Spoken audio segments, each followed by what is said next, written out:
Hey folks, just thought I'd make a little video on how to install the Dakota Digital SGI 100BT and the satellite module onto a 2001 Mustang Cobra with the electronic speedometer. So on my car, I put in a Pfitzner Performance Sequential dog box, and with that transmission, Pfitzner Performance, they did not machine in a speedometer tooth wheel into the transmission.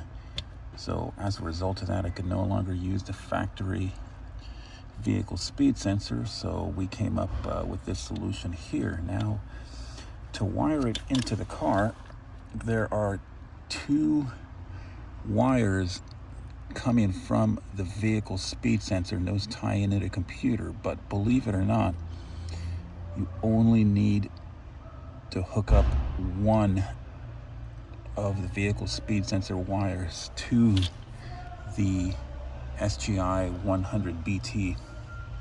Basically, there is a high and a low wire from the vehicle speed sensor, so you have to swap out or test the wires until you find out which one gives you the correct high signal. So kind of as you can see here, we have the GPS module, which is the Speed 2. That wire comes into the input of the SGI 100BT, and then the vehicle speed sensor wire that's going to go to the factory PCM, that would go to the out 3 terminals. And then after that, of course, you have to hook up all your, find the appropriate power and ground signals.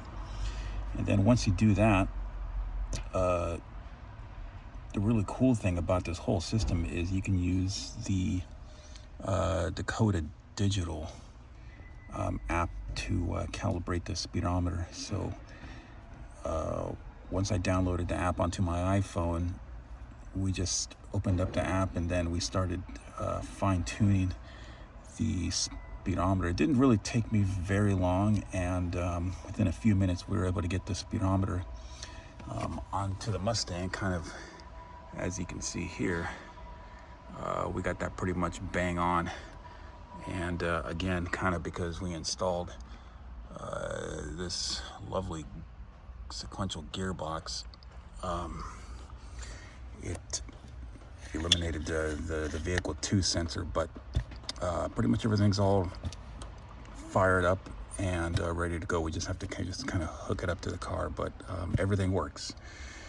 But yeah, hope that this little short video helps everybody that runs into the situation. If they put a racing dog box under the car and they need to get a vehicle speed sensor, this looks to be like the easiest way to do it. One last thing, I could show you where I put the transponder. I kind of put it right there, and yeah, it all works well. Anyway, hope you enjoy the video, and thanks for watching. Bye.